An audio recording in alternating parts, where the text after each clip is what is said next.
Tempo with on the production, AV with the vocals on Confession on AGR's Africa Daily Show. We're streaming live on africaglobalradio.com.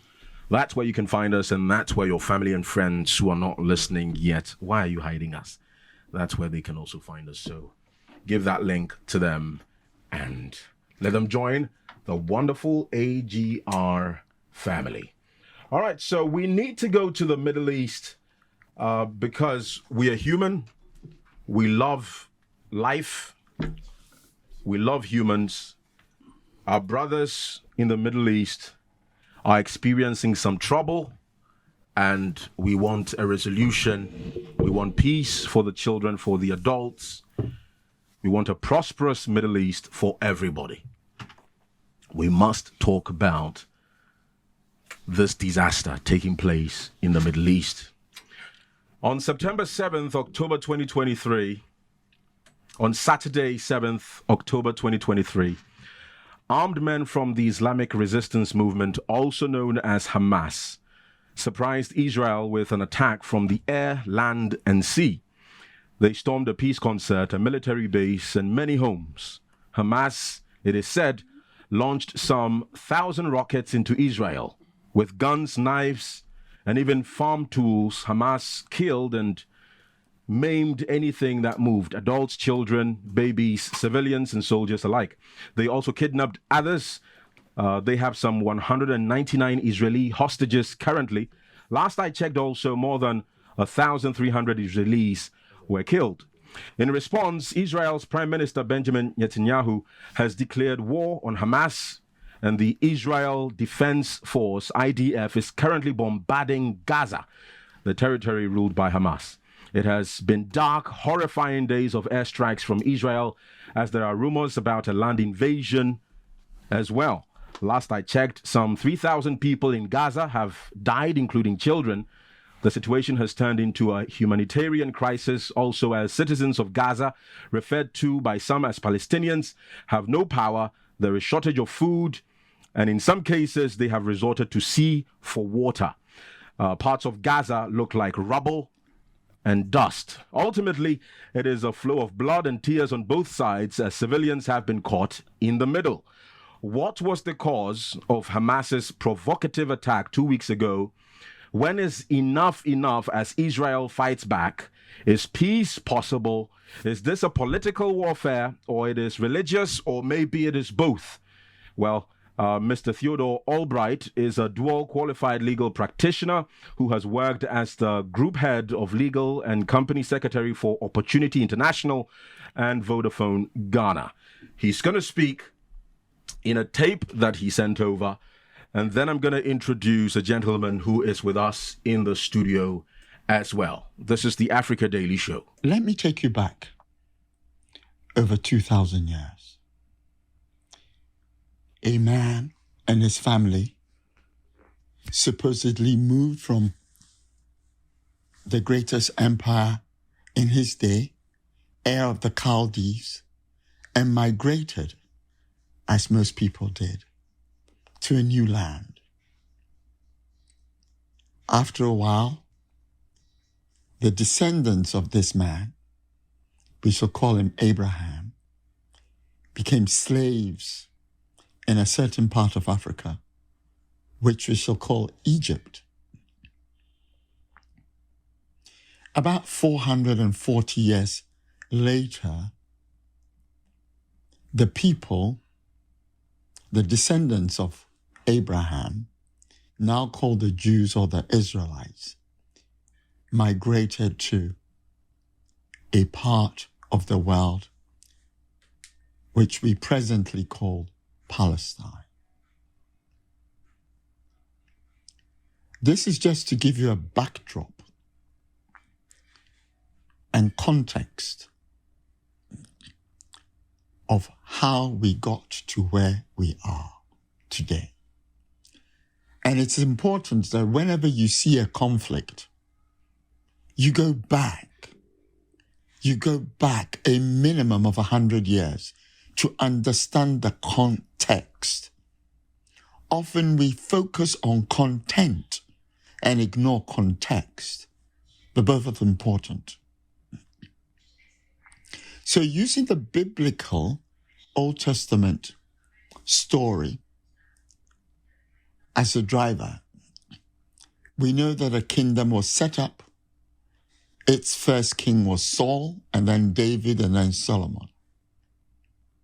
We are aware that immediately after Solomon's death, the kingdom split into two, the northern kingdom and the southern kingdom.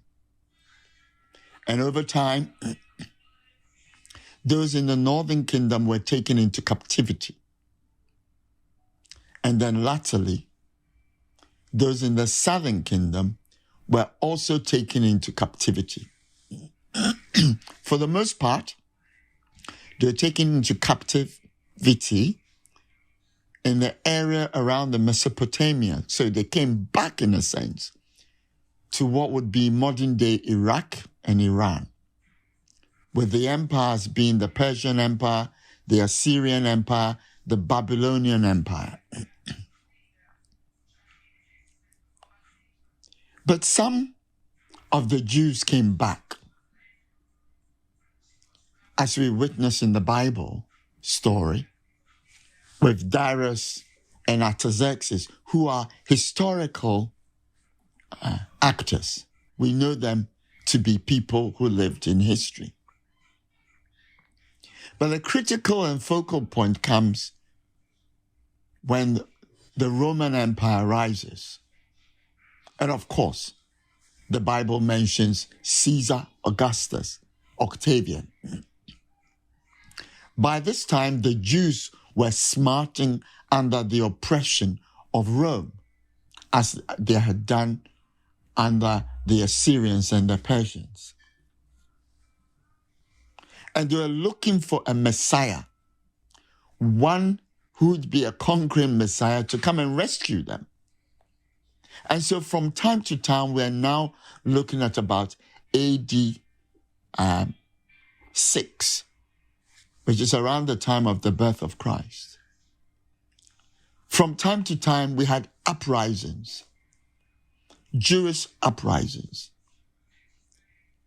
pushing back all the time until the historical uprising in AD 67 to AD 70, when Vespasian sacked the temple in Jerusalem and literally razed it to the ground.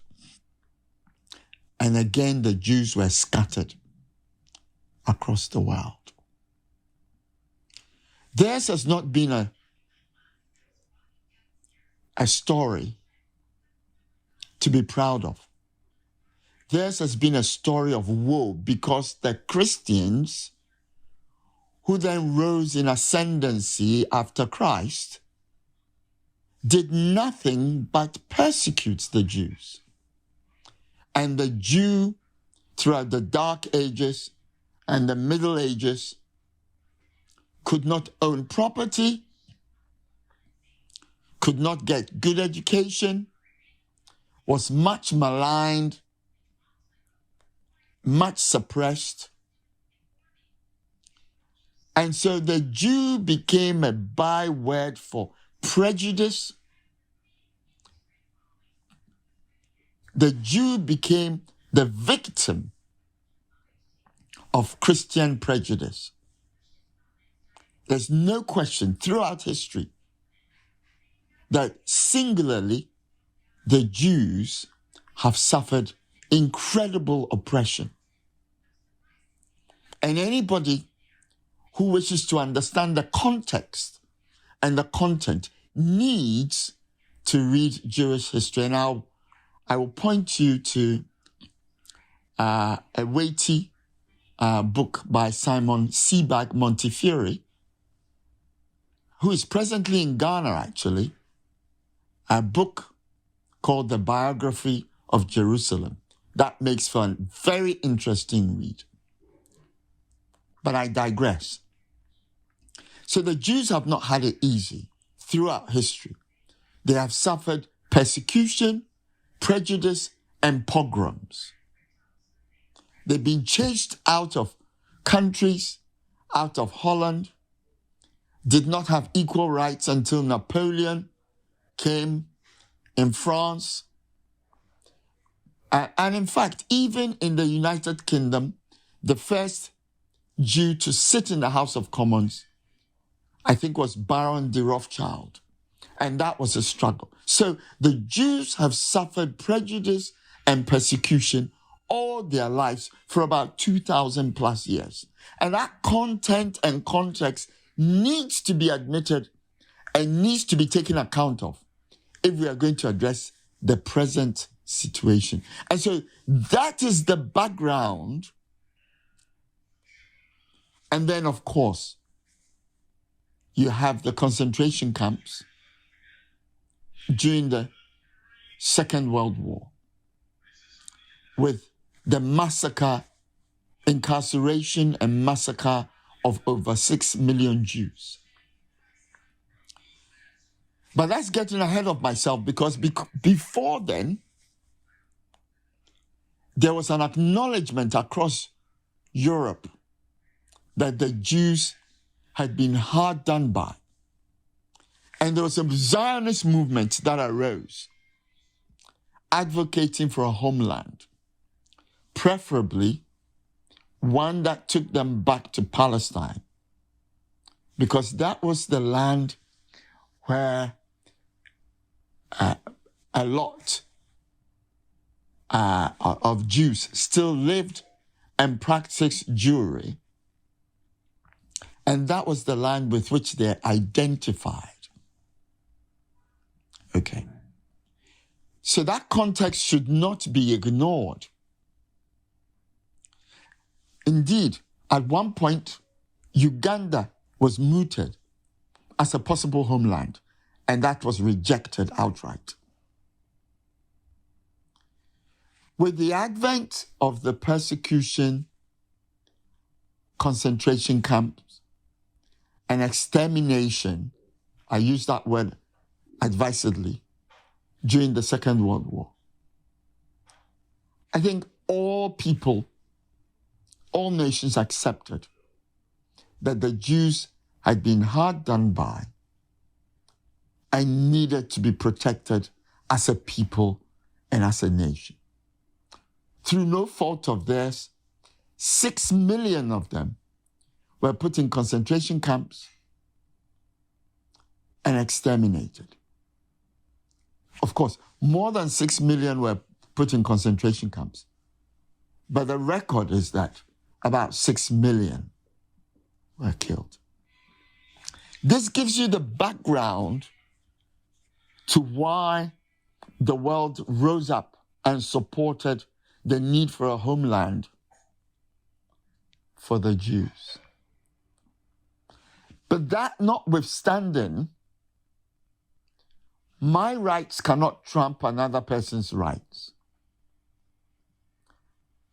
And that needs to be looked at as a factor.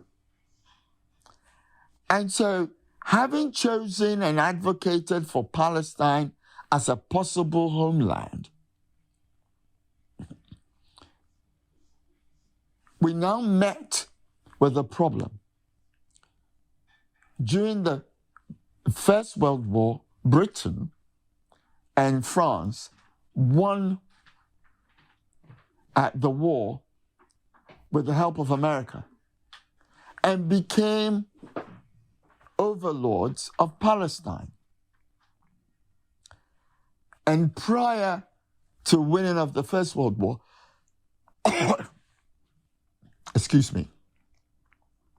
Britain had given assurance to the Zionists that they would be supported in their quest for a homeland.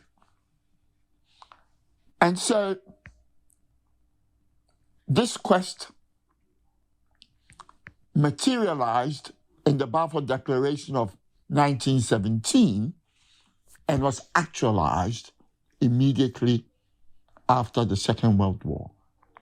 And in a sense, this was done to the detriment of the Palestinians. Some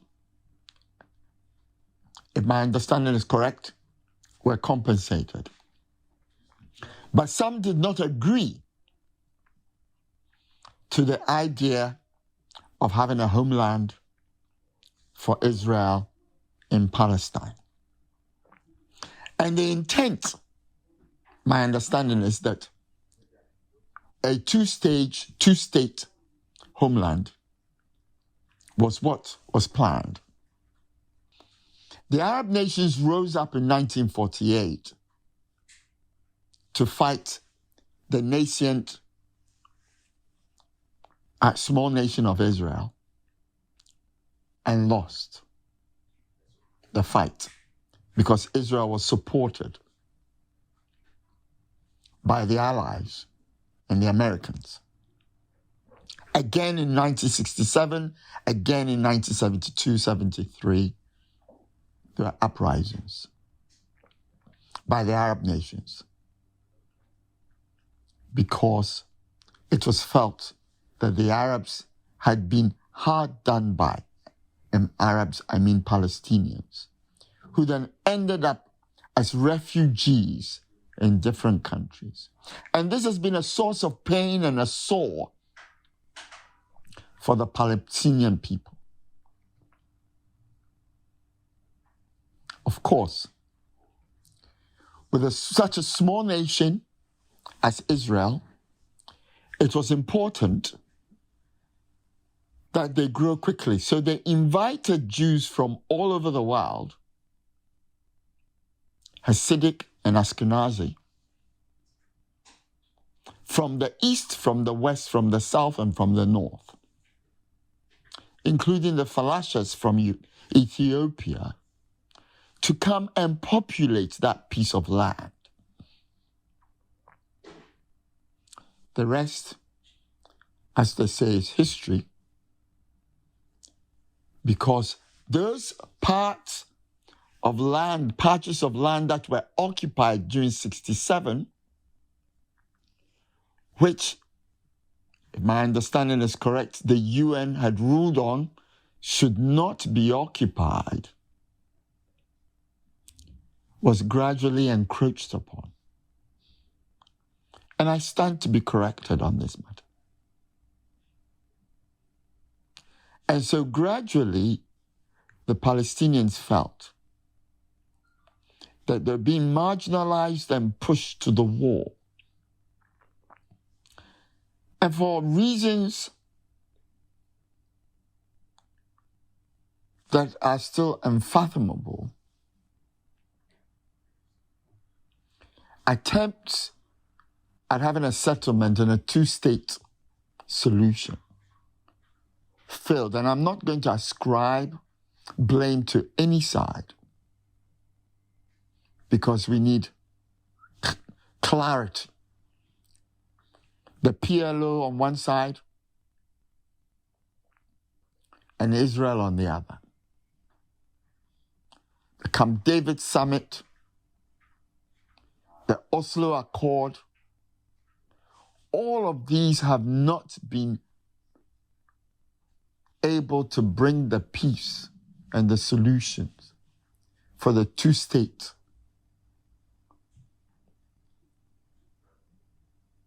nation. And thus, out of the frustration was born Hamas, Fatah, which had morphed out of the PLO on one side, Hamas on the other. Not to mention the Palestinians who are refugees in Lebanon. I do not want to lengthen this conversation, but needless to say that unless people are treated fairly, and unless people are treated justly, and unless people are made to feel that they are heard, invariably they are going to react. And that reaction may not be pleasant. Is there hope? I think so. Peace can only come about if both parties can sit at the table as equals. I repeat, if both parties can sit at the table as equals. No party should be made to feel that they are inferior. Presently, if I am to be honest, it does feel as though the Palestinians are not being heard. That is a pity. I think America, the big brother, needs to draw the lines and draw it carefully so that at the very least we can start from a place that each person's life has sanctity. Each people must have equity, and each party must have sovereignty. One cannot have peace without equity and a measure of equality. And where one's voice is not heard, listened to, then invariably there are apt to be outbursts. Such outbursts that are considered outrageous and over the top. But such outbursts normally develop over time. They are incubated over a very long time, sometimes years, sometimes decades before the outburst comes. In this present instance, we need to ask ourselves, where are the lines drawn? Where are the lines of rights drawn?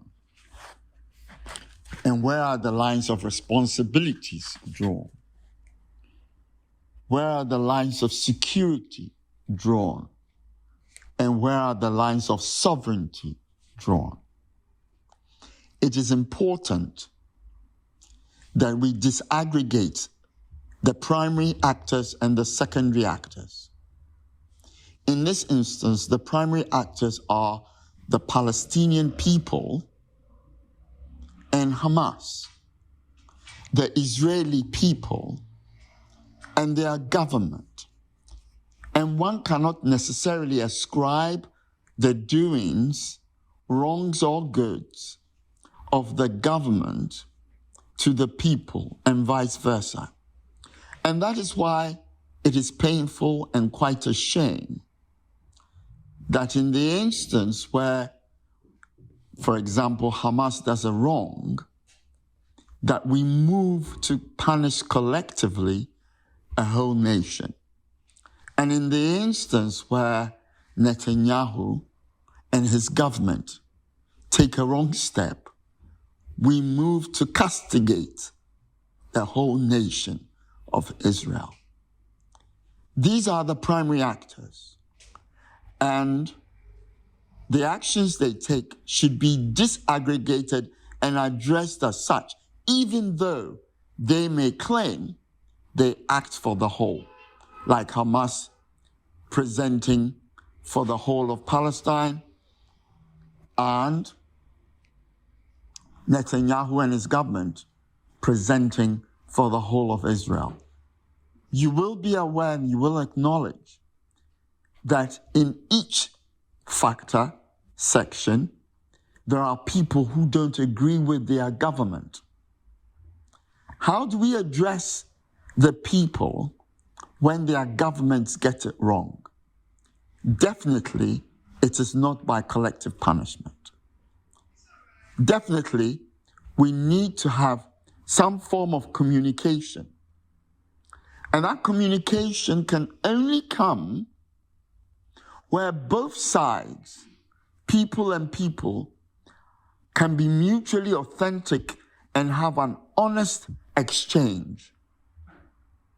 Miscommunication and conflict will only occur if we are not building a bridge to create understanding. Thereby, often, in our heated conversation and debate, all we think about is our own perspectives, emotions, egos, hurts. Such an exchange will do nothing but limit our ability to empathize with the experience of the other, the experience of the Jews across millennia, and the experience of the Palestinians also. Both sides are reeling from hurt. War is not the answer. Peace is the answer. Talking and negotiating is the answer. And for as long as we are raining bombs and missiles, we cannot have a conversation, nor can we have peace. Israel needs to be able to empathize with the experience of the Palestinians, and the Palestinians, likewise, the Israelis. That is the prerequisite for harmony, equality, and peace. And that will only come from understanding each other's position. Often, our conversation is not to listen, but to be heard. And it becomes a monologue. If we're to have a conversation on this matter, then each party needs to be listened to. They need to be heard. In truth, if we do not hear Palestine's truth and Israel's truth, then this conflict will carry on. And unfortunately, the outcome which we desire, which is a peaceful solution for both parties, will not be possible. Each party is shaped by their perspectives, emotions, egos, hurt, and history. But we should not be held prisoner to yesterday if we want a better tomorrow. Thank you. So that, of course, is Mr. Theodore Albright.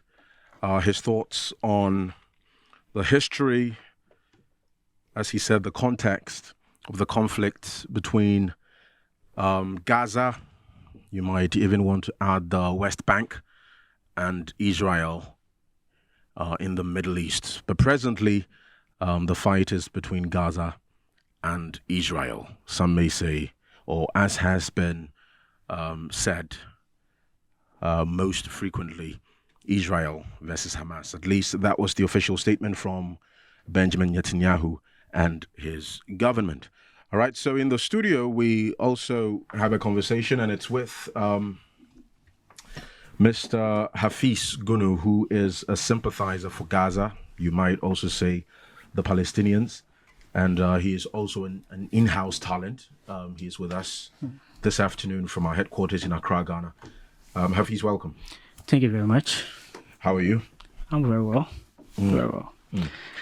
So we had Mr. Albright's submission, his monologue, if you will. What would be your first reaction to that? Wow. He's definitely covered the basics, really. I mean, there's not so much to really add on, but definitely there's some few pointers to add to that. Because initially when I heard him speak, it almost sounded like he was holding brief for Israel or something. But later on, you realize that to the tail end of the conversation or his monologue, he definitely sort of balanced the scales there.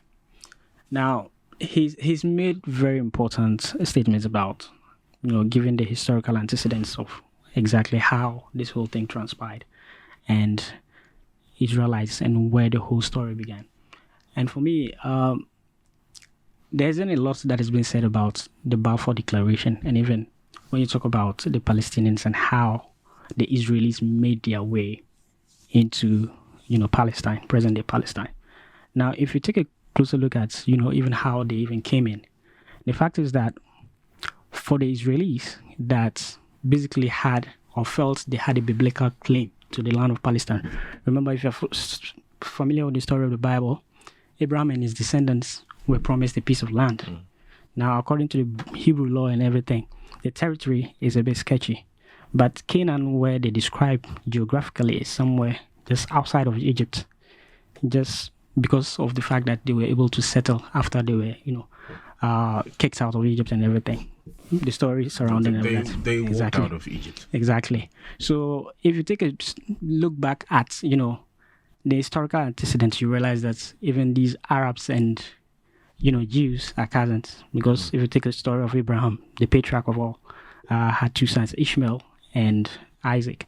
Ishmael, that of the Arabs, and then Isaac, who begets Jacob, because Ishmael and I think Isaac and Rebekah beget Jacob.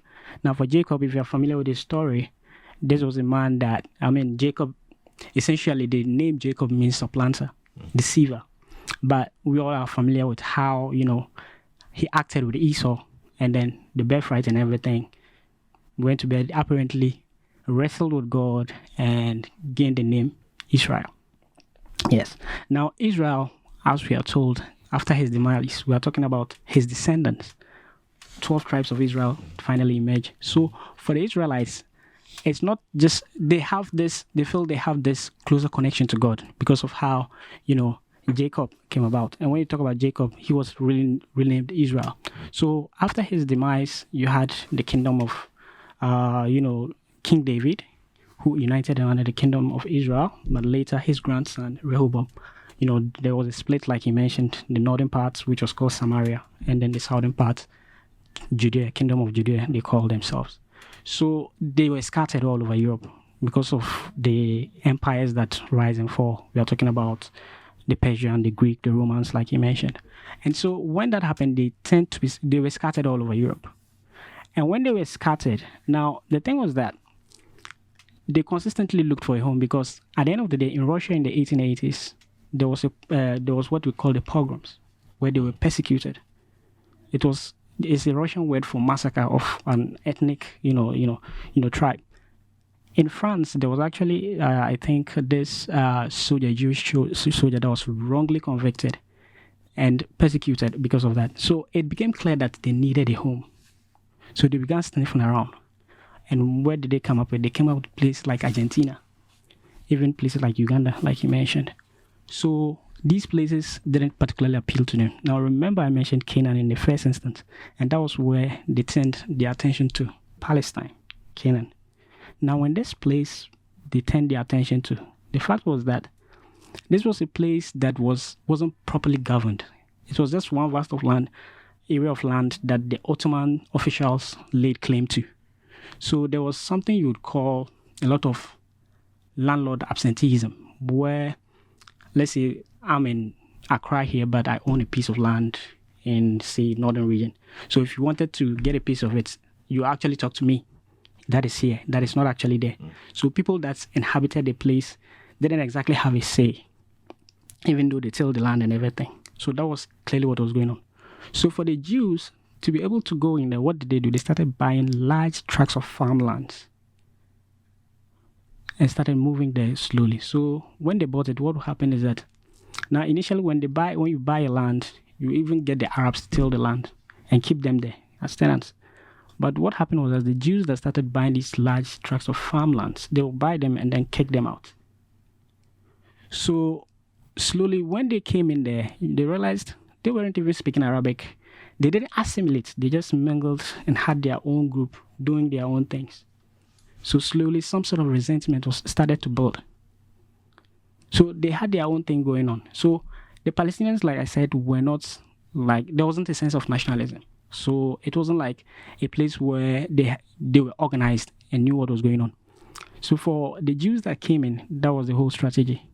And so slowly they even mechanized agriculture, brought in electricity. And so for the fact that some of them were in Europe, they sort of how they modeled a place like Tel Aviv to the sensibilities of Europe. So they were far more organized and had a lot of financial backing.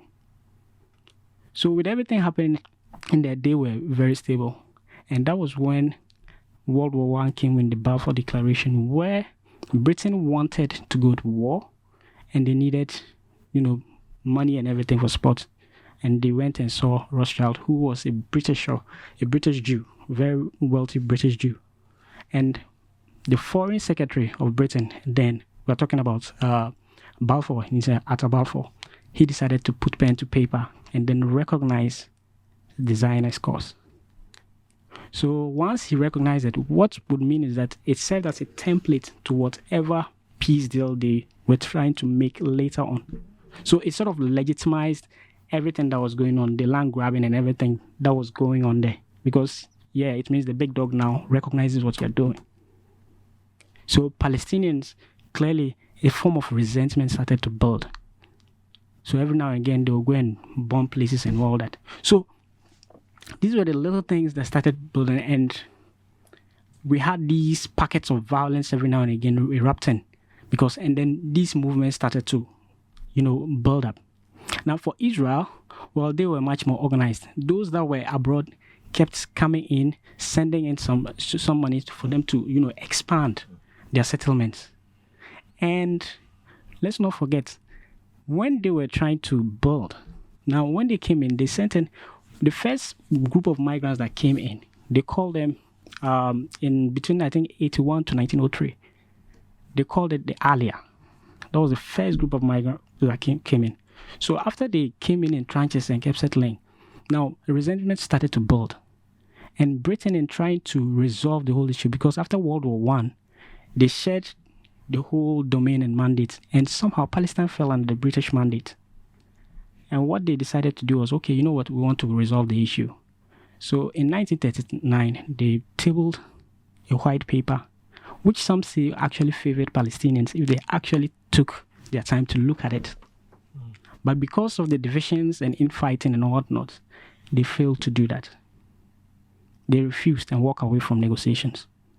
Up until the situation came to a head, and then Britain said, you know what, we are walking away, UN go and handle it. And so that was why in 1947, the UN General Assembly had to step in to try to demarcate. And they ended up handing 55% of land to Jews and then 44% to the Arabs. And then added the West Bank and the Gaza as places for the Arabs. But this didn't sit well with them. And so with everything that was going on in 1948, then you had Israel decide that they were going to declare independence. And to the Palestinians, they call that day the Nakba, which means the catastrophe. That was the day they felt that their land was taken from them. And with everything that was happening, the Arab world wasn't going to sit by and watch Israel do what they did. So they decided to mobilize, like you heard in the tape, decided to fight back. And so when they came to fight, we had like 5 Arab nations: Egypt, Jordan, Syria, Iraq, Lebanon. They came together trying to fight Israel, and guess what? They failed. And Israel, for some reason, look, how do I put it? I'm not trying to say Palestinians are them, but Israelis are very smart. Like, they how do I put it? God has given them like wealth of knowledge. So for them, even till date, there's some technology we call the Iron Dome technology. That simply just, makes whatever rockets that is fired into Israel like some, fireworks. Exactly. Even US doesn't have it. That is how, like, far gone they are. These modern technologies we have, instant messaging, is from Israel. Recently, we were talking about phone hacking and, listening to our phone calls in Ghana. Some software that was brought in, Pegasus, is from Israel. That is how, like, far gone they are. And when you go into America, especially when you talk about the Jews and how they lead certain societies, I mean, talk about the biggest companies of all, and you find Jewish elements in there. That is how huge they've become. In the United Kingdom, we are talking about Tottenham Hotspur. is led by Jews. So there's a certain slide I can't repeat here, but once you are in the UK and you say it, they definitely know the community you are targeting. So that is the situation we have where the Palestinians find themselves. Okay, they feel there's no way we can recognize Israel as a country. They are the occupiers and we are the occupied. Is that black and white for them? All right. So, so that's the context from the Palestinian side, right? No. When Palestinians say Israel has taken their land, right? Right. What exactly is the land they're talking about? No, Well, I'm not asking this in slight or Right. trying to be ironic or sarcastic. I mean, Right. but what in the minds of Palestinians, what's the land that they feel belongs to them that Israel has taken? Well, to them, if you look at, or if you listen, if you rehash what I said earlier, to them, Palestine was a place that had no sense of nationalism. It was just a place that, what do you call it? That was under Ottoman officials. Yeah, because For them, because the Ottomans were Arab, they are Turkish Muslims, yeah, right? yeah. Turkish Muslims, exactly. who were colonizers, Yes. right? Yes. Like how Britain had its throne in England, but had Gold Coast, Nigeria, and the rest as part of their as colonies. kingdom. Yes. As an empire, these were their colonies. Exactly. So Turkey, the Turkish Muslims had their throne, if you will, in Turkey, but Palestine, or the Exactly. land called Palestine, was part of their kingdom. Exactly. And the land was also called Palestine because the Romans who came to colonize the Jewish people, the Jews revolted against them. Right. AD 70, they stomped the revolt, destroyed their temple, and scattered the Jews Exactly. all over the world. Yes. However, I believe even in Muslim Context. religious history, Right. it's said sometimes that the Jews under the Ottoman Empire, the Jews and Muslims were like brothers. They stayed at peace, right? They're actually cousins, actually. Okay, no, but is that true? Like, is it true? I don't know about how real the harmony was, but is it true that under the Ottoman Empire, on the land, Jews and Muslims lived together? Exactly. Okay, there were so- actually remnants of Jews in there. Exactly. Before. Okay, so there were remnants of Jews living on this land, and this land was called Palestine. It was Israel before, undisputed. Everybody knew the place. Now let's get this straight. Yeah. When you say Israel, Israel has a name and a place. Yeah. Let's understand the context. Israel. Now Israel starts with Yaakov or Jacob. Yes, We yes. know. No, wait, Right. no. I totally understand that. Yes. I understand the So- history. Don't. I don't want you to get a sense that I don't understand. No, I'm not. So watch this. When the Romans took over Israel, Yeah. right? When they colonized Israel, and when they also stomped the revolt in AD 70, You right? see, now you saying Romans colonized Israel. That's where I want to They stop didn't? you. That's where I want to stop you, because you see, when you say Israel, the name and the place, because at the end of the day, when the Israelites, now the first thing as a name, is Jacob and his sons that are called Israelites.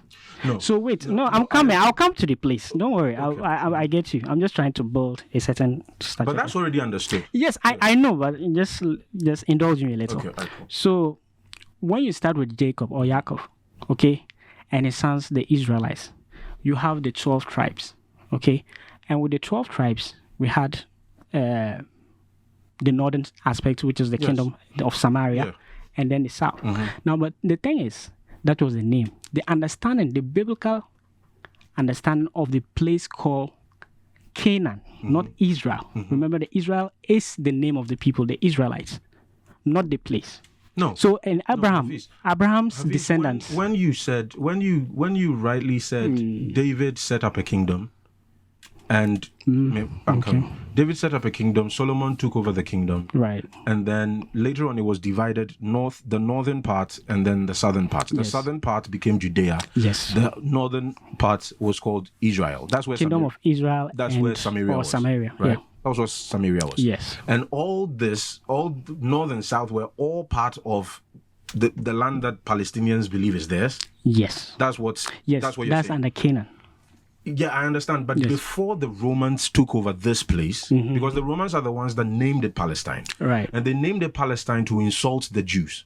Because Philistines, one of the arch enemies of the Jewish people, Okay. one of the groups that wanted to exterminate the Jews were called the Philistines, the people of the sea. But you see, So I'm coming. So the Romans intentionally, after destroying the group, right, who were living on the land which was a kingdom before the Romans took over, Right. they named it Palestine, and so for some people, even the idea of a Palestinian people is controversial, right. because there's actually not, in a certain historical sense, there's actually not a group called Palestinians. They are Arabs, right? And they flourished especially under the Ottoman Empire, because the Ottoman Empire favored Muslims and Arabs. Even right? the Arabs claim the Palestinians are not Arabs.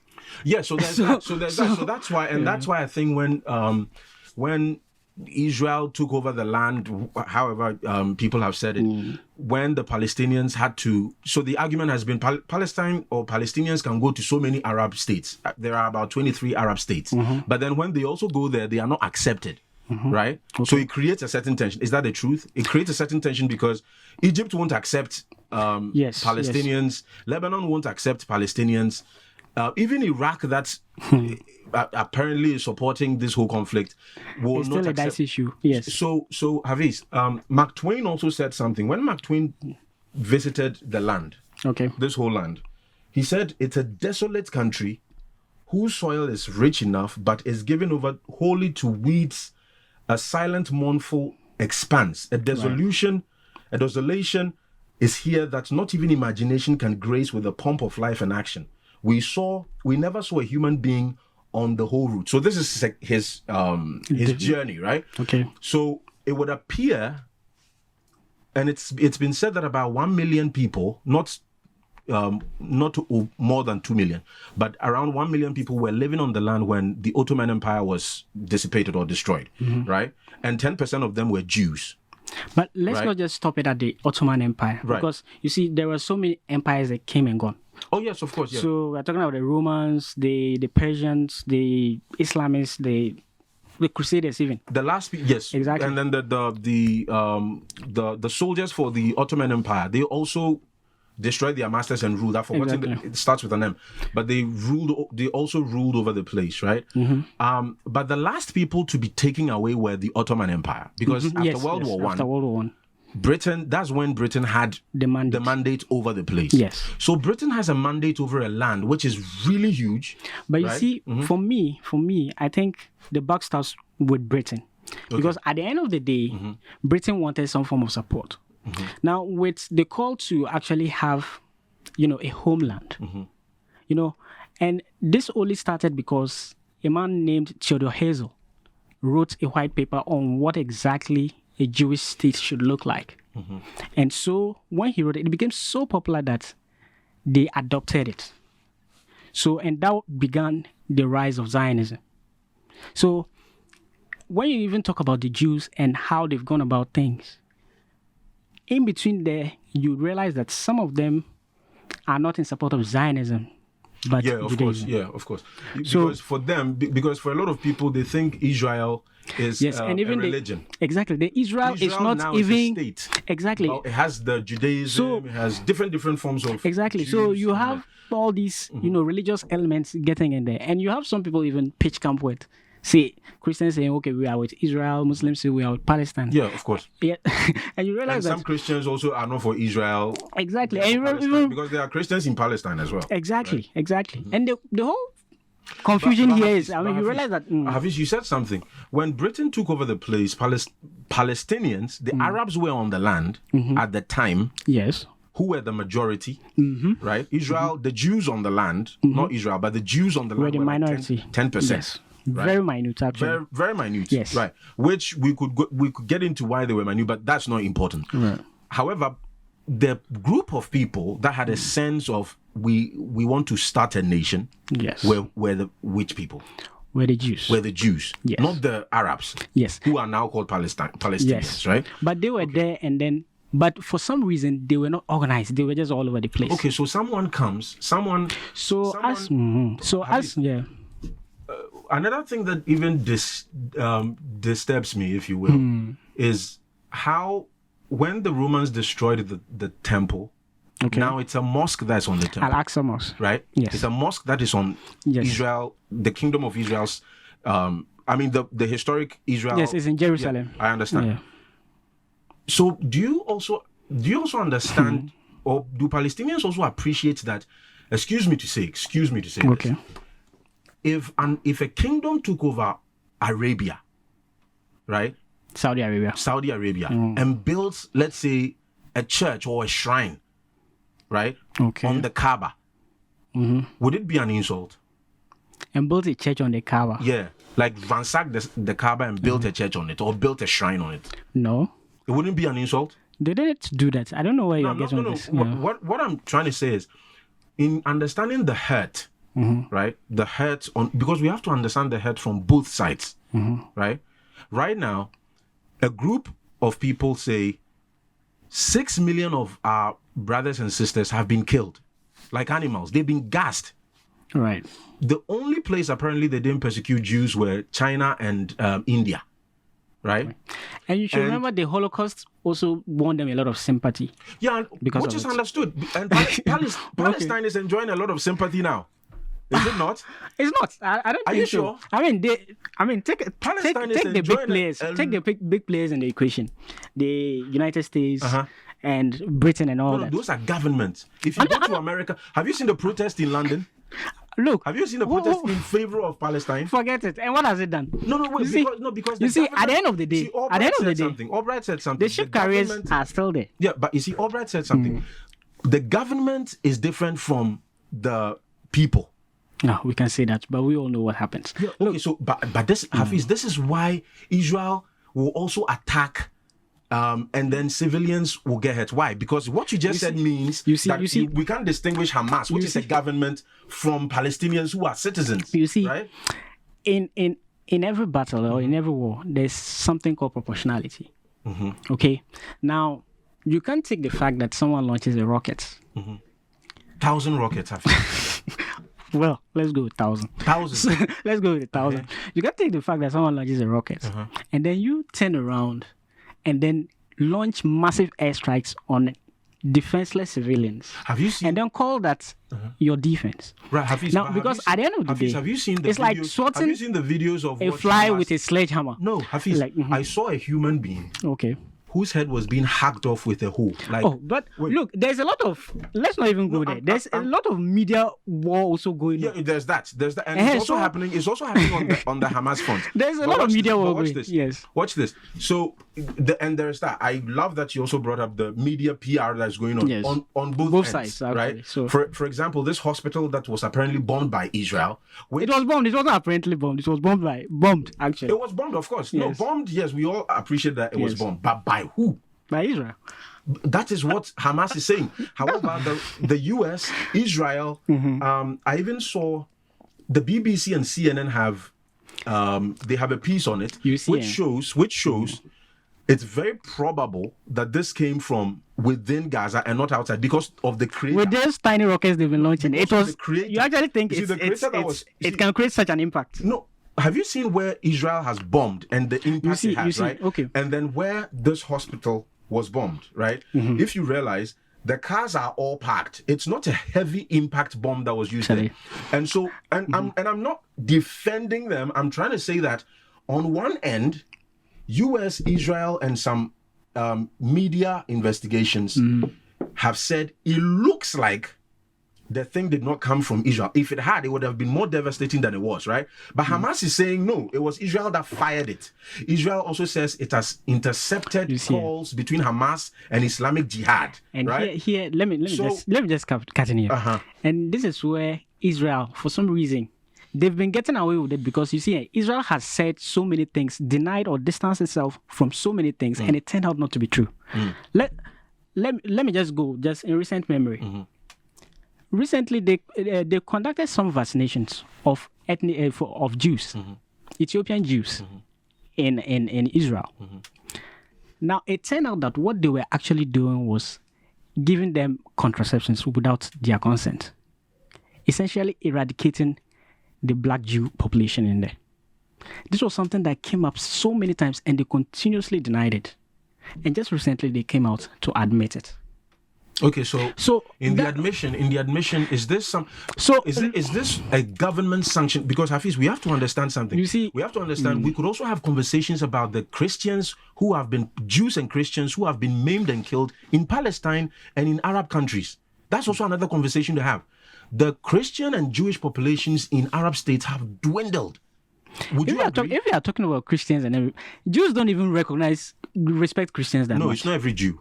A lot it's of not- them. no, Zionists, actually. Yeah, but Zionists are not No, every Jew. and I'm Let's telling you not that. confuse- No, and I'm See, telling you because something. here- You see, look, when you go into all of this, a lot of what do you call it? Even in Israel, you have a much bigger population of Muslims than Christians in there. Yes, Okay, after okay. Jews, you have Muslims than Christians. So And we are Jews, talking about the state of Israel. yes, and even with Israel, you can tell that there's that cohesion between the Islamists and apparently the Jews because of the fact that they share certain similarities, something they don't see with the Christian community. Some of them, in fact, just write it off as, oh, Jesus was just a rebel that the Romans Yeah, some decided people- to put in his place in their that was just it. You see, because if you take the Jews and the set of practices they have, you talk about circumcision. It's something very big with the Muslims as well. You talk about not eating pork. It's something Jews also abhor. Yeah. So but not all of Israel. Are Jewish Jews. religious Jews are born. So- They have a certain similarity with Muslims, right? But the state of Israel is not to be exactly, confused with a religion. it's a secular liberal democracy. Exactly. So when you are talking about even Israel, so that is where I have people bringing Christianity into it and saying that pray for Israel, pray for But you Israel. also Because at the end of the day, But the Palestinians also bring... the Israel that was spoken about in the Bible has absolutely nothing to do with okay, what so- we have now. Yeah, but Because- how does Islam also get into this? Because if you blame the Christians for supporting Israel, I'm not blaming. no, but that's what you said. Yes, I'm only saying that a lot of people don't really understand. So you have that sort of, similarity, some sort of equations they have been made. And I'm saying that for a lot of Christians, thinking that the Israel mentioned in the Bible is what we have now, it's not the case. Because the ones in the Bible, we're talking about those that have submitted to the will and the practices of the Torah. Whereas what we have today was the creation of the UN just in 47. Okay. Like yesterday. And It's a state. It's a Right. state that is secular. It's a secular state like Ghana. that right? it's an occupied state. How is it an occupied state if you said It was the Palestine- creation of the what they call it, of Britain. Yes, we understand that. Yes, exactly. But we understand if you look at the Balfour Declaration, Right. Right. It says, "I have much pleasure in conveying to you," and this is from the Foreign Office Yes. to Lord Rothschild. "I have much pleasure in conveying to you, on behalf of His Majesty's government, the following declaration of sympathy with Jewish Zionist aspirations, which has been submitted to and approved by the Cabinet. His Majesty's government view with favor the establishment in Palestine of a national home for the Jewish people, and will use their best endeavors to facilitate the achievement of this object. It being clearly understood that nothing shall be done which may prejudice the civil and religious rights of existing non-Jewish communities in Palestine, or the rights and political statute enjoyed by Jews in any other country. I should be grateful if you would bring the declaration to the knowledge of the Zionist Federation." Right? So you Why were they doing that? why were they because okay, so Britain, I'm asking. Okay. so these people are persecuted all over the world, Why right? is Britain getting into the whole thing? Because if you remember, the Arabians or Arab folks on the land were enjoying favor from the Ottoman Empire, no? No. It was a place that basically had almost nothing going on. Because when the Ottoman that's why I said Empire even was- the landlords when did the not Otto- live there. They when didn't even deem Hafiz, fit when to the live there. When the Ottoman Empire So was the British, No, the Hafiz, British, let's go back a bit, because the Ottoman Empire were Muslims, right? yes, Turks, yes, Yeah, Turkish Muslims. yes. Who did they favor when they were ruling the land? It belongs to them, the Arabs. Yes. Yes, So the Arabs who have now who became Palestinians were enjoying favor under the Ottoman Empire, right? Yes. And then another empire, the British Empire, takes over, and they decide also to favor who?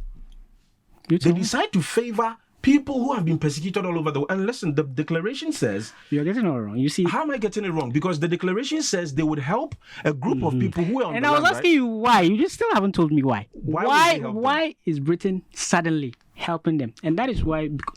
The reason is simple. Before World War One, Britain needed a lot of money. They needed to put together, whatever to go for war.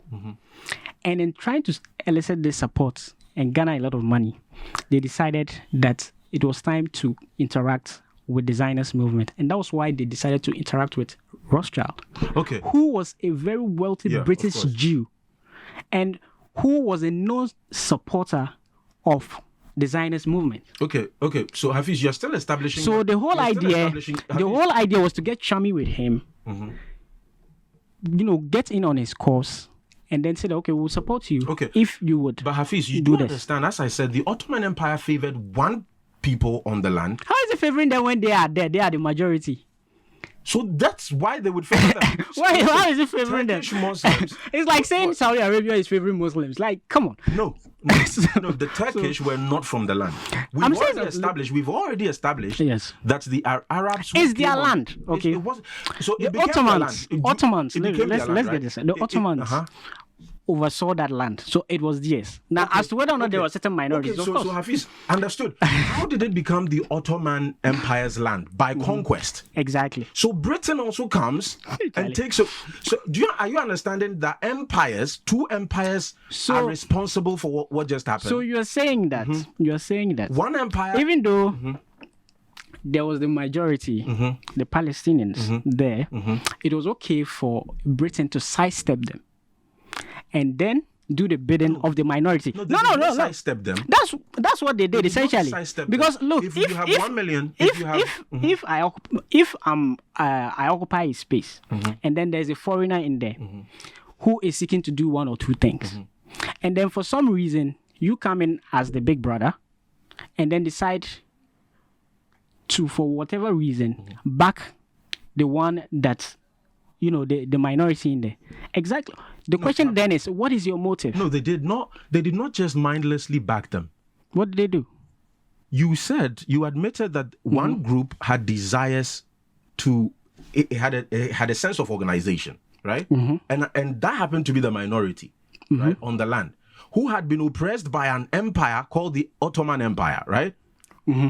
Would you agree? Oppressed how? If the oppression happened outside of Europe, where they decided that, well, this is our home, let's start. Do you know that going back home. Muslim empires took taxes from minorities, Christians. They and took Jews. taxes from everywhere. Yes. Yes. So if you come and take over a land and increase your population on the land, because you are Muslims, you are Turkish, you will bring Arabs, you make the place conducive for Arabs. So you become the majority, right? And your empire, the empire favors you. And another empire. Do you know how I'm Okay, seeing let's this? let's I'm just seeing end this as- because you see, I'm seeing you this see, as. Do you know something? But finally, okay. I'm seeing this as two empires. You see, I'm seeing everybody is blaming the British Empire and not seeing the other empires. It's their meddling that started all of this. But the Ottoman Empire also ransacked this same land. This land has been. So on we the can dispute. still go back. Okay, then can what about the Roman Empire? What about Fine, this but- empire? And, that was, So- and you you see- understand that is what would even favor the Jewish people, because before the Romans, they were the ones who owned the land, we can argue right? this. But Hafiz, on your end, what would bring peace in? Because I can clearly see that on both sides have a case. there's been some atrocities, right? There's been some heads, right? Because I see some of the ways that the Hamas militants killed some civilians, and I even believe, as I sit here, as a human, right? If I'm going after terrorists, right? What makes them terrorists? What makes them terrorists? Hafiz, if you kill someone and you put it on social media, Let me tell you something. You Hafiz, see, no, I'm not calling. Watch this. I'm not calling Hamas as a whole because it's a government. I can't call every single person. but they label Hamas as a terrorist organization. I did not. I'm not saying you. I'm saying like Right. Israel labels it as. However, if you look at the October 7 massacre, that was terrorism. Hafiz, if you go to a peace concert, You see- you glide over a peace concert and you throw grenades, you shoot people, and Hafiz, That's what you saw. That's what I'm saying. Look, let me say something. Hafiz, you're seeing, okay, so you're also seeing what is I'm- being shown on TV. let me- right? let me- You're seeing what is being done to the gas. So if I also tell you, cynically, if I tell you no. cynically that what I'm seeing on TV Look, you see, happening to the I'm Gaza civilians trying is to not address real, would you address say the it's- whole Hamas terrorism because at the end of the day, No, I'm not even talking about Hamas as No, a no, terrorist no, group. I'm saying something. What happened on the You see, 7th of when you call October someone a was terrorist- terrorist activity. these are groups of individuals that have mobilized and want to take back their land. Now, how they go about it is questionable, granted. Mm-hmm. But then, when you label them terrorists, and a lot No, of I'm the not time, labeling no, Hamas. wait, I'm not saying you. I'm I'm not- just okay. saying when they are labeled terrorists, Okay. it means all kinds of reasons flies out the window. Because at the end of the day, who is a terrorist? When you come to think about it, America slaps the label terrorist on just about anybody that is not in bed with them. For goodness sakes, Mandela was a terrorist in the books of the United States. Today they are all screaming Madiba, Madiba, Madiba. It's America and what it does. They control the narrative, Western media and everything. It's not like we're not blinded to some of these things. We see that. So when Hamas tries to, break down a barricade, and let's not pretend we haven't seen Israel continuously expand into territories they were told not to. You heard it on the tape. But would they Continuously doing that. Hafiz, So these are would provocative Israel- acts. Would Israel enter into homes, kill pregnant women? They've done some of these things. They've Enter done. into It's homes and Israel we are just kill- talking about. It's Israel, Lucien. You see, I'm telling you that. Do you know what you I'm just telling said? you that on You this see when part, you say- when you Israel say- as a state itself, some have called them terrorists, a terrorist state, because of the way they've gone about things. Let's not pretend. They've bombed places with kids and children as well. We've seen the airstrikes. They say they say Hamas uses their citizens as shields. That's what they say. So watch. But I still see a difference between Even in wars, that's what I'm saying. You can't go about doing just about anything. That's why places like hospitals, you don't go, launching airstrikes under there. dispute. Places like That's under dispute. civil It's not where there concluded is that Israel bombed the place. Well, But you do know potato. But But you Lucy, do know Hamas has come out to admit by videos that they did the October 7 massacre. that one, it wasn't a massacre. They broke through. We No, it saw wasn't a breakthrough, bro. They Bro. broke through a fence. Bro, We all if saw you it. go- Bro, So- they have come out with videos. and you can't See, tell me that. And you can't tell me if that. a group comes out with videos and with Israel. that we have killed this number of people, we've taken this number of hostages. And- how won't I believe you? You said you did it. Let's take Israel, for instance. Israel has one of the best intelligence agencies you can talk about on this planet Earth, Mossad. And are you telling me that what Hamas did, a group of, some guy, they didn't pick up intelligence that it was going to happen? Unless, of course, the narrative is that they heard that this was going to go down. They just wanted it to happen so that they'll have a reason to do what they're doing. Okay, so And but wait, that's- and you- to make matters worse, it has come out that the Egypt's intelligence actually picked up chatter about what was going I've to read happen on about- October 7. and said something big was coming. Exactly. And they decided to do nothing about it, Okay, so just so Hafiz, that you they can do believe this. whatever. You've heard this, you believe it. No, that's what I'm saying. What These are is- all but hearsays Israel and is who also- did what and exactly. whatnot. So, but okay, let's go Hafiz, back to what's the way out now? Good. For you. So for me, I just think at the moment both sides are just shouting across the table and no one is listening. Okay, and calm heads must prevail. And how is that going to be done? We need the so-called neutralists or the actors to actually act responsibly. United States and its conduct in the whole situation has been less than desired because of the way because mostly when the United States speaks on this, you can't help but see where it is tilting towards.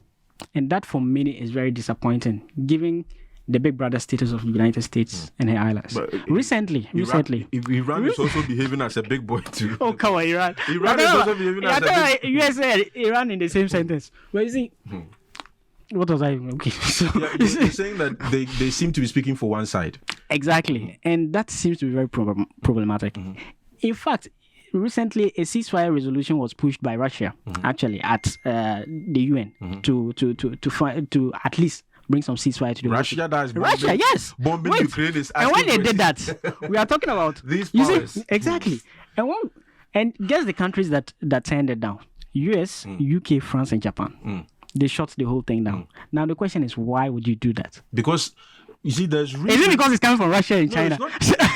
See, we can, as we say here as Africans, especially, we can, in a certain way, because Hafiz, if it wasn't for perhaps, I don't know this for a fact, but perhaps if it wasn't for your religion, you might actually not care about this in the way you are invested, right? Because you are not a Palestinian. I'm not really invested, actually. I'm just.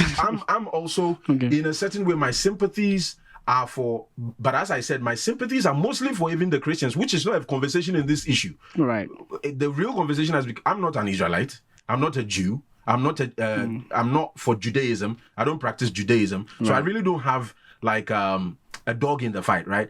The only sympathy that I have for Israel sometimes on the religious line would be because they were the covenant people of God in the Bible. However, as you intelligently said, those people of those days, the people that had the covenant with God, are not this. They are not to be conflated with the state of Israel. They are two different entities. Right. However, I still, in a certain Christian sympathy, cannot neatly excuse myself from it. But as I said, my Christian brothers in it, if we start talking about what is happening to Christians in the Arab states, we come to how they are treated sometimes in even Israel. How are they treated? Bro, so you want to talk about the exterminations in the Arab That's okay. countries, right? But let's remove ourselves as much as we can from The whole our situation. the religious sympathies and everything. We can also see the political complications, right? Because right now, US has moved 2 warships there, hoping that Hezbollah will not end. Because if Hezbollah enters, Hezbollah is- it's a totally different conversation now. Even I think Turkey even made mention. Erdogan was threatening something like that. So it will be a very bloody, and it's people like you and I who will suffer there. Right? It's not Africans. I don't No, know. like- I'm not talking about Africans. No, I mean, it's just civilians. no, It's even just- Russia, Ukraine, we are saying we can't import bread. Now, and we are saying gold prices and what. Exactly. And Africans, the we are oil- taking stray bullets, whether or not. and Hafiz, there was the Abrahamic Accords. You've built a house. David Adjaye, who was supposed to build, who designed the National Cathedral for Ghana. He's the one that designed the House of Abraham for the Middle East. Dubai, the Arab Emirates, and Saudi Arabia, where Dubai had signed, Saudi Arabia was just about signing the Abrahamic Accord to normalize relations with Israel. Some are saying Hamas doesn't want that to happen. Don't we want peace?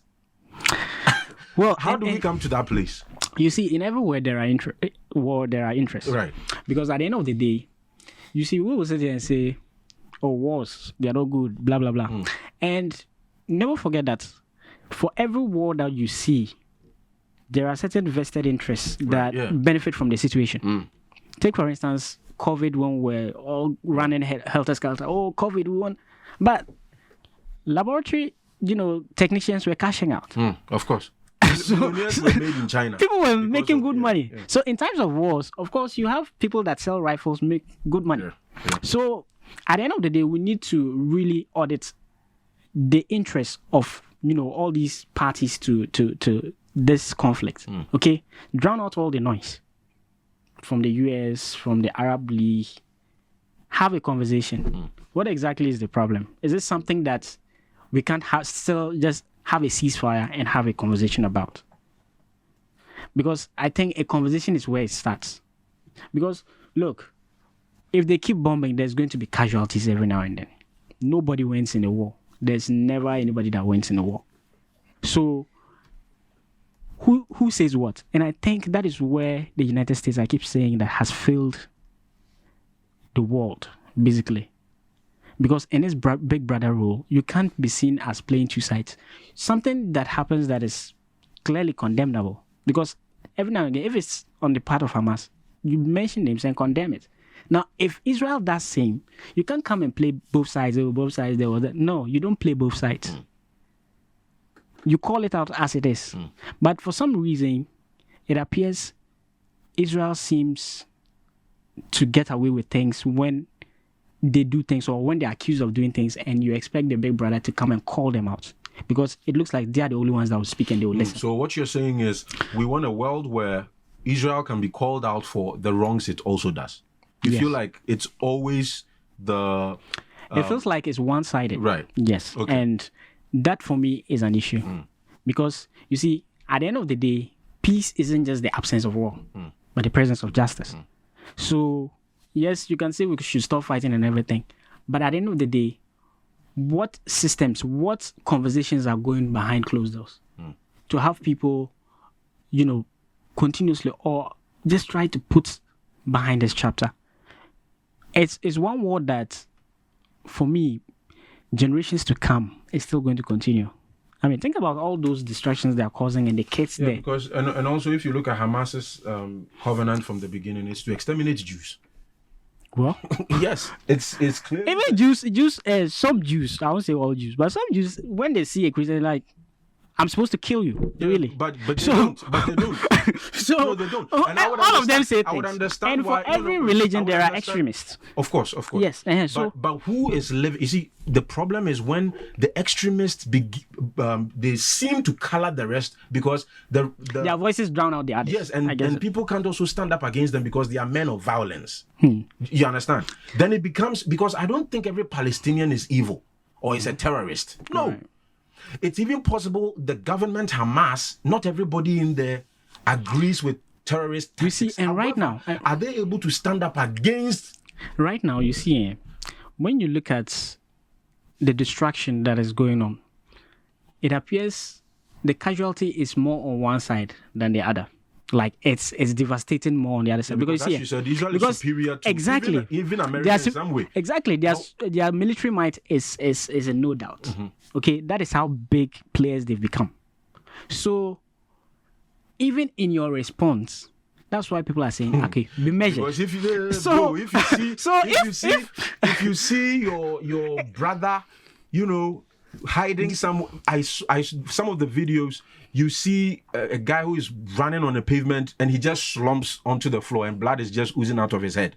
Bro, if you see these pictures and there is a report of a pregnant woman whose tummy was split open and she shot in the head, and people are asking which one happened first, the killing of the baby or the killing of the mother. You see, when you see all these things, Right. then you see a peace. Hamas, how do you attack a peaceful concert, like a peace concert? It's just for disaster. No, you see, So what's because wrong with it appears that was when their guard was down, and besides, when they wanted to attack, they took out the cell towers, so there was no form of complication anyway. So Hafiz, even if because it was happening around Hafiz, the if business. you get upset, right now, what's the proportion? So that's what I'm saying that Proportionate. It's almost as if what's Israel's it's almost like you are waiting for him to do it, and then I have the excuse. that one to is do- conspiracy Ex- theory. It's not being It's not confirmed. conspiracy. It's Like not being confirmed. look at It's the a- way it's a they've wonder- responded. It's a wonder It's that like- Israel did look not at the see way it. they've responded. It's a It's wonder not. It's that not Israel even. did not see it. It's not a because of measured their response. intelligence. But That's what I'm saying. Look, when you are here and a fly is buzzing around you, you won't pick a sledgehammer to try to deal with it, would you? if the fly cuts my wife open, No, I'm talking about a fly just buzzing if around the you. fly What would cut- the, no, what would you do to the if fly? the fly is holding a rifle Eh. and shoots my babies, of course I'll look for a sledgehammer. Have you seen a fly with a rifle? You see a fly. I mean, look at what- Hafiz, you see a fly with a guys are sledgehammer. running around. You They won't are- take. wait. You won't take a knife. Hamas you and won't take- whatever you're calling, they're running around with catapults and whatnot. And See the damage they so cause. that's what I'm saying. Look, so we can talk about this all we want, but Right. at the end of the day, I mean, the big players, I think, they are actually escalating the whole thing with the commentary and Politicians. all that. Yes, and it doesn't even help when you have sportsmen even get into it. Recently, I've seen the likes of Zinchenko posting stuff. I feel Mohamed Salah is also getting in the mix. All these, and all these people should just stay with. exactly. Do your music, play your football, play your. Because some But of these people things- hold some sort of influence. I understand, but you see, it's when information is sketchy because it's a PR war that is also happening. Right now. Exactly. It's not just someone killed someone; it's a PR war. Serious one. The hospital bombing, Hamas says 500 people died. Israel says, first of all, I didn't send the bomb, And nobody and it's not that number of people that died. Sorry. So there's a PR war happening as well. So how do you, a musician, how do you wade into this conversation? and footballers and all that. no, it's not time for you to. If you would take sides for people like yourself, civilians. It gets you understand? it On gets both ends. it gets messy when these individuals or these personalities get into it, because at the end of the day, we've seen countries that are at war, but in football they actually get to face each other and they drop that sort of thing for 90 minutes. Right. Like Which they is, forget their differences. The beauty of being exactly. human. So- Exactly. So for me, yes, the foreign actors in the whole equation need to actually start acting responsibly. The Erdogans of Turkey and Iran and all that need to start acting responsibly, just as much as United States and her allies need to start being responsible and then calling out the situation when they can. All right, I think that's where we're going to leave this. Hafiz Gunum, thank you so much for coming over and sharing your time and your thoughts on this very important but yet disturbing incidents in Palestine. This is the Africa Daily Show, and I am Prince Benjamin. Sandra and Manak are still here. Ladies, you are quite quiet. Yes. Yeah. Deliberately. You deliberately. For me, I can't speak for You myself. left it to Mr. Gunu and Mr. Benjamin to have this conversation. Yeah. But do you have anything at all you want to share on this incident? Well, like we said earlier, I think of the show, the whole thing boils down to people are dying and children are dying. People are being brutally murdered. People are being tortured. You know, a lot is going on beyond what is even being shown. So, whatever we can do to come to an agreement to just reduce the bloodshed, because already we have too many problems in the world. There are disease and stuff, killing people. If COVID-19 was a terrorist, then it was human, then it was probably a terrorist, because it just came and, it was no respecter of persons, where you came from, who you were. So if we can just, like Hafiz said, if we are shouting over the table, no one is listening to anyone. So we just need to calm down. I know it's not easy because this is a very sensitive thing. Yeah. It's a generational It's a lot thing. of things mixed in there. It's not religion, politics, Yeah. ethnicity. So much. Very dicey. And people's personal interests. So Yes, businessmen, politicians. yeah. So everything comes into play in this thing. And like you said, I don't know why even these celebrities, musicians, actors, whoever is even poking their nose in this discussion. Because for me, I feel like anything that is dicey, any information that is so deep like this type of war, anything that has so much inside that unless you know the full story before you come out to speak, it will be best to just focus on what you do. And if you have personal opinions, I think you should just keep it until... I'll speak for the civilians on both for the sides. people, because at the end of the day, they are the ones suffering. Yeah, Yeah, it's so... the civilians I'm bothered about. Yeah. On both sides. I think that, Palestinians or citizens of Gaza and citizens of the state of Israel. I'm worried about them because they are the ones that suffer.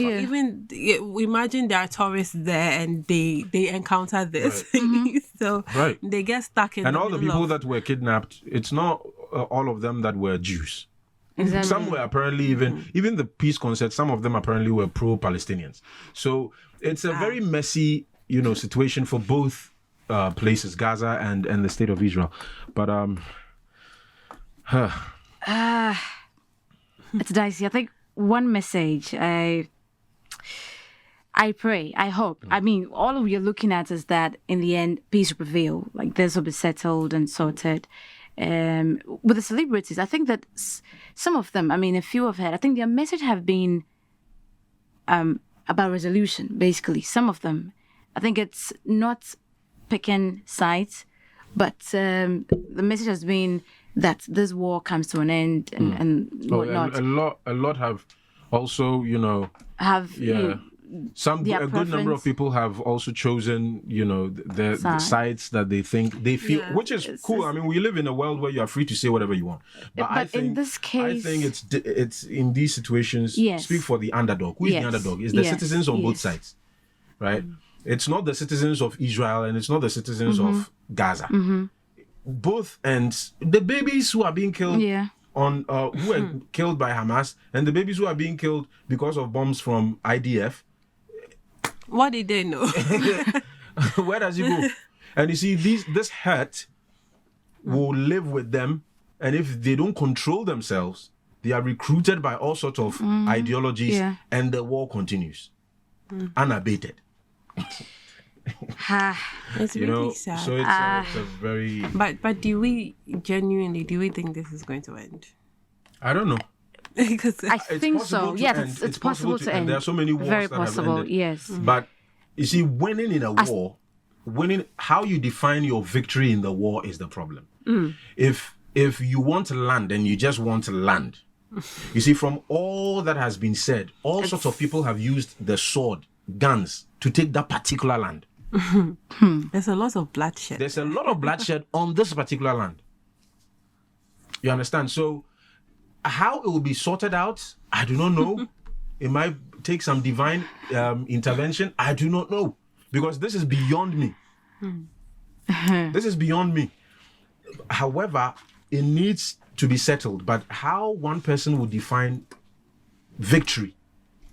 That is it. Is victory going to be when there is peace and everybody lives, even if you are in a corner, you Yeah. should live there and be settled? Is peace take this one party away Or perhaps share the land. and share it how? They've shared the land several Several times. They've shared it. That's the thing. They've shared it Several 2080. They've shared it 55, 45. Still. So that's what I'm saying. How would one person define their victory in this sense? Is it when there's no more bloodshed? Is that the victory? Is it when the whole land becomes desolate like it was before, and it was Israel 10% and Arabians or Arab folks the majority, 90%? Is that when there's peace, but the land is left barren, humanless? What is the resolution? We'll get there. I believe that we'll get to that resolution. I believe we Yeah. will. Men We can will- dream, the we can thing is- believe. Yeah, but the And pray, truth but is on the workings, the men practicality will always of it. fight for what they want, and the only compromise they'll come to is when their interests are put into place. So at this point, we can only do our part by praying that something better. They come for those to, of us who are spectators to it. Yeah. Yeah. Because we are not we can taking pray and arms. hope. We can't take arms. but you we can see- speak for the voiceless on both ends as journalists, and we Yeah. need to, on this because program. if this thing escalates, then we find Of ourselves course, in because it. even Ukraine and Russia, Akufo-Addo, Yes, President Akufo-Addo yes. of Ghana, I mean- said every bullet that or every missile that is shot at Ukraine or between the two of them is shot at us and yeah. our pockets. Yeah. We feel it here, right? Yes. Yeah. So it's not exactly. And I have one question. Sorry. I was thinking, where does Africa play in this? Because I believe- at the end of the day, like our president is sympathizing with Israel. Ghana and Israel have had a long-standing relationship. So what if, God forbid, and I don't want this to happen.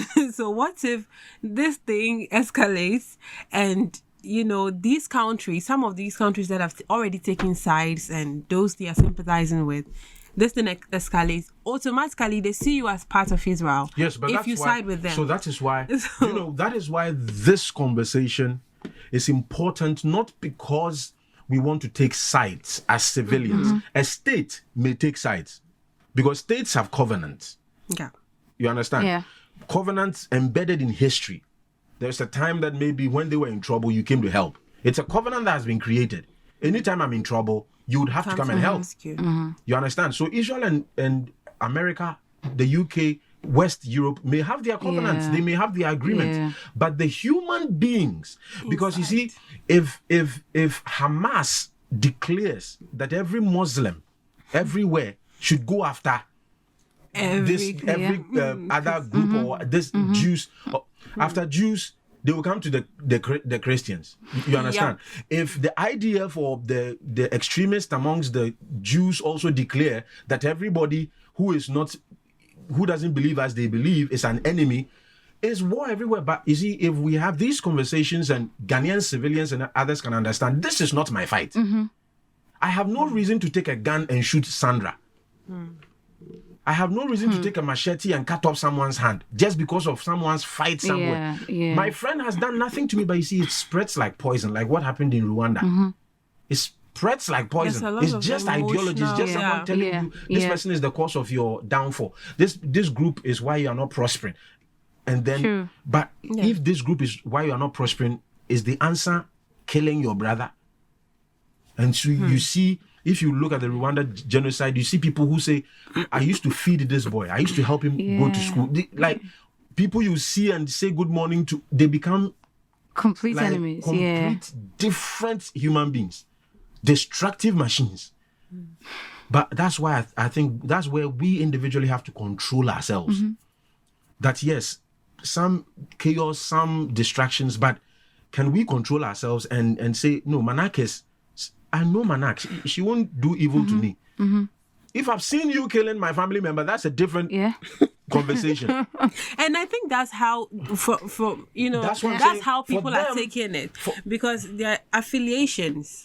So if there's a leader that I admire and the person tells me, okay, these people are your enemies, Influence. so you have to Influence, stand. yeah. So they have this influence Yeah. in their lives. Yeah. It could be relational in terms of probably family, long distance. It could be Or just religious affiliations, and political you know how, affiliations. yeah, People But fight we need to because go of beyond football. that. People fight because Yeah. of football. yeah. People die. If we can get to a point to go beyond that, to look beyond that, you know, you won't be centered on, okay, I'm fighting with this person because of football, religion, politics, whatever, who I'm affiliated with. If we can look beyond that and understand that at the end of the day, we all need to live. At the end of the day, I don't need to cause harm to my fellow brethren. Yeah. Like, the thing, I think, If is we the mind. accept Yeah, that, it's the If mind. we accept that idea you are putting across, it will mitigate and stop the bloodshed. Exactly. If even the families who are directly affected can even say, okay, enough. You see, forgiveness stops this nonsense. Yeah, Do you understand? and we pray more people have If forgiveness. the individual, because Hamas will put guns into human beings' hands, it's not machines. Israel, whoever they send, they are also human beings. It's when people feel they have been hurt, and especially when my brother, I watched my brother being killed. He feels he owes it to his brother to also kill someone. Yeah. You understand? But the person you even killed, is that the one that killed your brother? No. That You understand? So it's a very messy, and so there are so many angles to stop this at. But I think sometimes on the political line, it's very difficult because there are so many interests at play. But when it is coming from the individual, personal level, it's very easier good. to manage. Yes. Because, I mean, if you individually, who's perhaps part of, you know, causing the harm or part of, you know, being instigated to do A, B, C, D, if you have that individual change of mindset, then I also have that individual change of, then it follows. Then I mean, because at the end of the day, who is going to be doing the fighting? It's us. So But if I we don't want change to my do the fight, exactly, then if I that's change it. the mindset, then that's it. right? So, and we say this for both ends. If there will be peace, and there will have to be a compromise. You see, that's the sad bit. A sacrifice has to come from both ends. Someone has to lose something on this side. Someone has to lose something on that side. And that's how there will be peace. And I'm not talking about lives. We've lost enough lives. But someone has to let go of a certain Yeah. privilege, a certain, you know, something has to go on both ends. Yeah. A certain emotion. Something has to go on both ends. yeah. And that's when we can have peace. But the ideologies that feed people with evil thoughts of revenge and offense, and that's where we have our fights. And we'll be closely following this. I mean, obviously, this has been a very protracted conversation. for discussion zone, but it's to demonstrate how passionate we Yeah. are about. You know, while we about kept the talking, topic. one of the things that kept running through my mind is, I wish that people all over the world are listening, like people in Israel, people in Hamas, like if they can, because we are doing our part here, and everything we are saying is, I mean, we are trying to put down some measures to solve this and all that, and these are very good, change of mindset and all that. If someone could hear any of them, I mean, the question is, are they hearing all of this?